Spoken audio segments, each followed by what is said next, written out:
विश्व आत्महत्या रोकथाम दिवस कार्यक्रम के अंतर्गत सबसे पहले मैं ये कहना चाहूंगी कि जो अमरनाथ विद्याश्रम हमारा ये जो परिवार है और आज आप लोगों के लिए जो ये प्रयास किया गया है यहाँ के शिक्षकों के द्वारा, आदरणीय प्रधानाचार्य जी के द्वारा, वो बहुत सराहनीय है। यहाँ पर शुभम सर हैं, तिवारी सर हैं, असलम सर हैं और हमारी आज की मुख्य अतिथि प्रियंका जी और हमारे दोनों भाई एंटी रोमियो टीम के सदस्य हैं जो अमरनाथ विद्याश्रम और ग्रोइंग सोल दोनों ही विद्यालय को समय समय पर अपना पूरा सहयोग देते हैं। आप सभी का यहाँ पर बहुत बहुत स्वागत भी करती हूँ और आभार भी करती हूँ कि इस कार्यक्रम के लिए मेरी इन बच्चियों से बात करने के लिए आज मेरा चुनाव किया गया।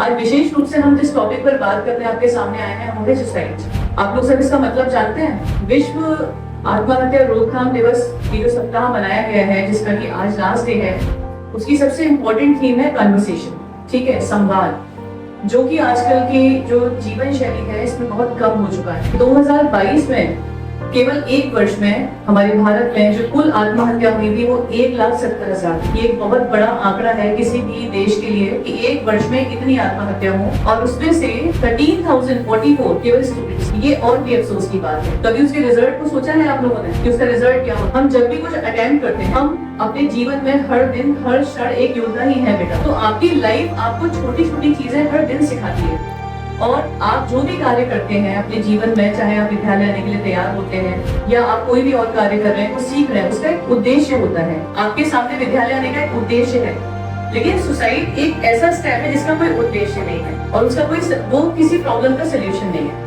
मानसिक पीड़ा जब बहुत ज्यादा बढ़ जाती है तब इस तरह की मानसिकताएं जन्म लेती है कि हम अपनी समस्या को सुसाइड के साथ खत्म करते हैं।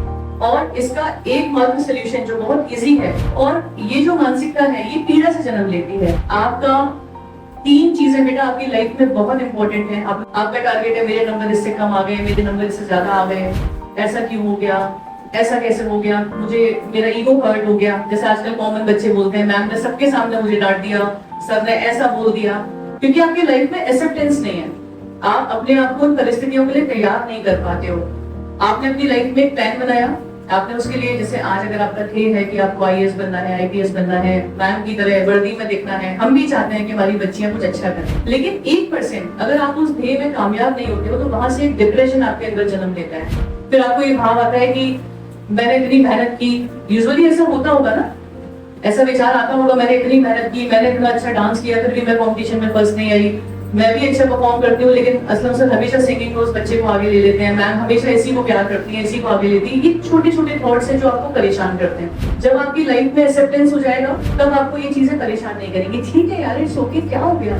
जब इस पॉइंट पे आप आ जाओगे, अगर आपने बेटा ये सीख लिया तो आपको आगे अगर जब बड़ी प्रॉब्लम्स आएंगी, आप अपने पेरेंट्स को भी काउंसलिंग कर सकते हो। कई बार आपको ऐसा लगता होगा कि आपकी माँ परेशान है घर में, है ना, और हो सकता है कि आप में से 1-2 बच्चियों ने पापा से या मम्मी से पूछा भी हो कि कोई बात है, तो पेरेंट्स को क्या लगता है कि बच्चे छोटे हैं अभी, नहीं बेटा सब ठीक है, ऐसे ही बोलते हैं ना पेरेंट्स। बहुत रेयर ऐसा होता होगा कि पेरेंट्स बैठकर आपसे अपनी प्रॉब्लम शेयर करते होंगे, क्योंकि पेरेंट्स को लगता है कि बच्चे परेशान हो जाएंगे, लेकिन दैट डजंट मीन कि उनके पास प्रॉब्लम्स नहीं। और अगर आपका उनके साथ संवाद है, जो कि मोबाइल फोन के यूज की वजह से बहुत कम हो गया है, तो हो सकता है कि उन्हें भी बाहर किसी काउंसलिंग की जरूरत ना पड़े। उन्हें भी ये लगे कि हमारे बच्चे इतना समझदार हो गए हैं कि वो अब हमें हमारी परेशानियों में समझाते हैं, क्योंकि प्रॉब्लम्स तो लाइफ का पार्ट है, लेकिन सुसाइड उसका सोल्यूशन कभी भी नहीं हो सकता था, नेवर। आप जो भी कुछ अपनी लाइफ में टास्क बनाते हैं, always keep a B plan, कि अगर हम अपने ए प्लान में सक्सेसफुल नहीं हो पा रहे हैं या हमारे सामने कोई प्रॉब्लम है, तो हम फिर से कोशिश करेंगे,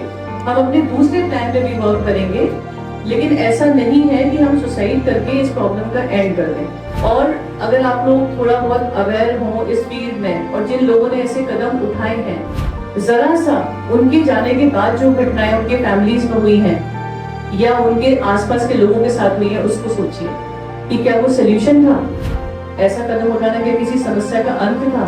वहां से भी बहुत सारी नई समस्याएं जन्म लेती हैं।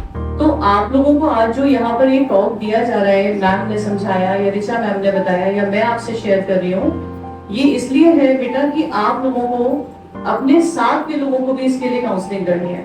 तो आज की जो आपकी थीम है संवाद, उसका यही अर्थ है कि अगर आपके आसपास, आपके परिवार में, आपके फ्रेंड्स में आप स्वयं भी किसी बात से परेशान हैं, तो आप उसको शेयर करिए।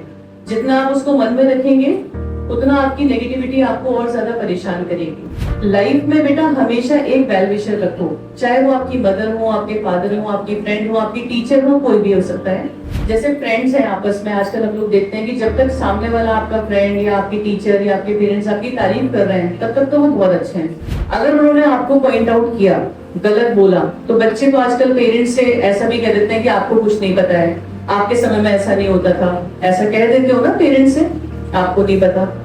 और टीचर्स को भी लगता है अब ये बदल गई है मैम पहले मुझे बहुत प्यार करती थी, लेकिन अब मैम बदल गई है, अब मैम का फोकस वहां पर है। क्योंकि आप लोग अपनी कमियों को स्वीकार नहीं करना चाहते हो, आप लोग सिर्फ ये सुनना चाहते हो कि जो आपको अच्छा लगता है। वेल विशर अगर आपकी लाइफ में हो तो वो ऐसा होना चाहिए कि अगर वो गलत भी कहे तो वो भी आपके हित में है, और सही भी कहे वो भी आपके हित में है। वो कैसा होना चाहिए? वो कर्ण की तरह होना चाहिए। महाभारत का युद्ध आप सब जानते हैं ना? और कर्ण को डे 1 से पता था कि दुर्योधन गलत कर रहे हैं, लेकिन उन्होंने किसका साथ दिया? अपने मित्र का साथ दिया। तो मित्र ऐसा हो कि आप अगर गलत भी कर रहे हैं तो आपका साथ ना छोड़े। मतलब ये बात समझने में थोड़ी सी डेप्थ समझिए कि मित्र गलत भी हो, अगर हमारा फ्रेंड गलत भी कर रहा है तो हमें उसका साथ नहीं छोड़ना है, उसको समझाना है, ठीक है? और हमें कैसा होना चाहिए? हमारा बहुत अच्छा फ्रेंड है, अभी मैं आपसे कहूँ you are looking very beautiful, ऐसा वैसा, बहुत अच्छे हो, पढ़ने में तो मैम बहुत अच्छी हैं, और 2-4 बच्चियों को डांट दिया तो उसने जो है उसके अंदर नेगेटिविटी आ गई। ऐसा नहीं होना चाहिए। Acceptance is very important in your life, कि अगर आपसे कोई कुछ गलत कह रहा है तो 2 मिनट रुक कर आप उसको सोचो बेटा कि अगर किसी ने आपसे ऐसा कहा है तो क्यों कहा है।